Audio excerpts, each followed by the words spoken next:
네, 안녕하세요. 푸돈싸입니다. 벌써 또 토트넘이 경기를 치렀습니다. 프리미어리그 20라운드 사우스햄튼과 토트넘의 경기. 아쉽게도 토트넘이 잡았어야 될 경기에서 무승부를 거뒀습니다. 이번 경기에서도 전반전에 상대 선수가 퇴장을 당하면서 무난하게 토트넘이 이기나 싶었는데 판정 논란과 더불어 결국 수비를 뚫어내지 못했는데 경기 분석 바로 가시죠.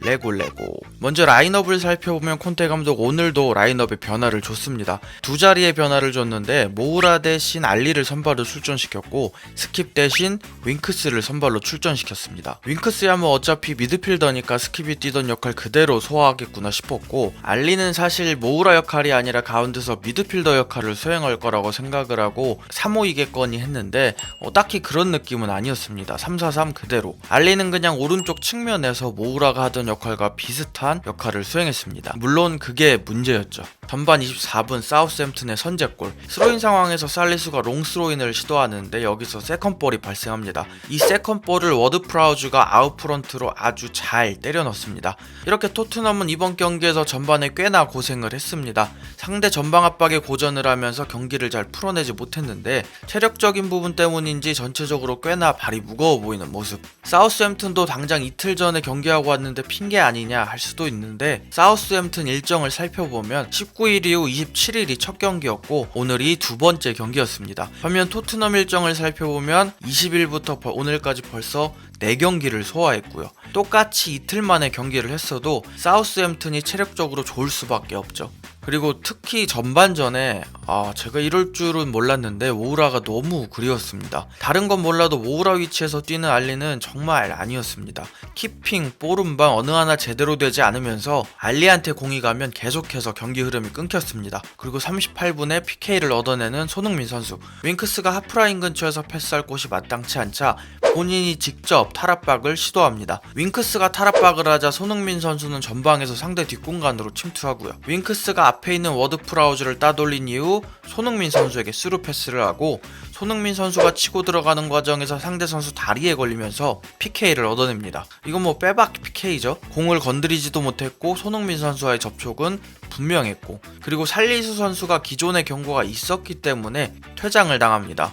변명의 여지가 없는지 살리수 선수는 뒤도 돌아보지 않고 그냥 나가더라고요. 결과적으로 상대 센터백 퇴장에 PK까지 얻어낸 손흥민 선수. 이 과정에서 손흥민 선수의 움직임도 좋았고 윙크스의 스루 패스도 좋았지만 무엇보다 살리수 위치가 너무 안 좋았죠. 살리수가 이전 장면에서 알리 선수를 체크하고 내려오는 상황이었는데 그 때문에 살리수 쪽에 공간이 발생했고 손흥민 선수는 그 공간을 공략한 거죠. 이후 PK는 케인이 마무리. 이렇게 전반전이 1대1로 마무리되고 콘테 감독은 하프타임에 레길론을 빼고 도어티를 투입합니다. 레길론이 전반전에 안 좋긴 했죠.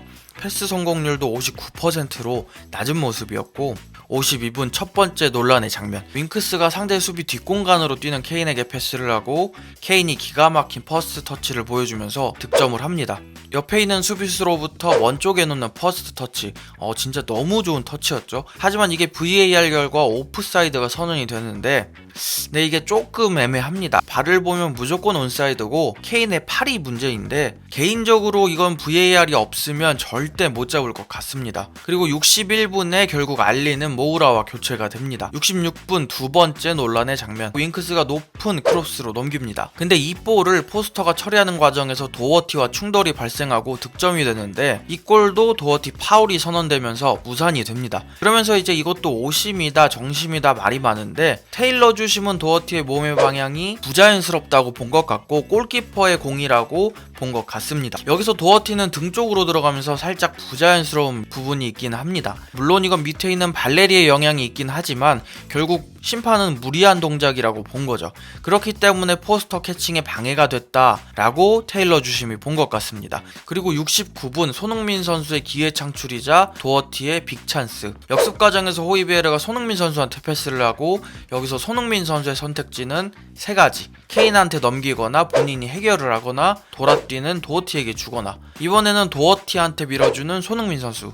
가장 좋은 선택이라고 봅니다. 그렇게 도어티가 골키퍼와 1대1 찬스를 맞이하는데 이걸 놓치고 맙니다. 물론 측면에서 발생한 찬스이기 때문에 각이 별로 없었긴 한데 어쨌든 아쉬웠습니다. 이후 콘테 감독은 에메르송을 빼고 힐을 투입하면서 공격적으로 해보지만 수비적으로 내려앉은 사우스햄튼을 뚫기는 쉽지 않았습니다. 이런 상황에서는 사실 예전에 있던 요렌테 같은 다양한 공격 옵션이 조금 아쉽더라고요. 그러다가 오히려 토트넘이 경기 종료 직전에 위기를 맞습니다. 다이어가 볼 처리를 제대로 하지 못하면서 브로야가 공을 가져간 이후 요리스 바로 앞에서 슛을 시도하는데 산체스가 슈퍼 세이브를 합니다. 이후 다이어는 심판한테 항의를 하던데 그냥 애초에 브로야가 공을 먼저 건드렸죠.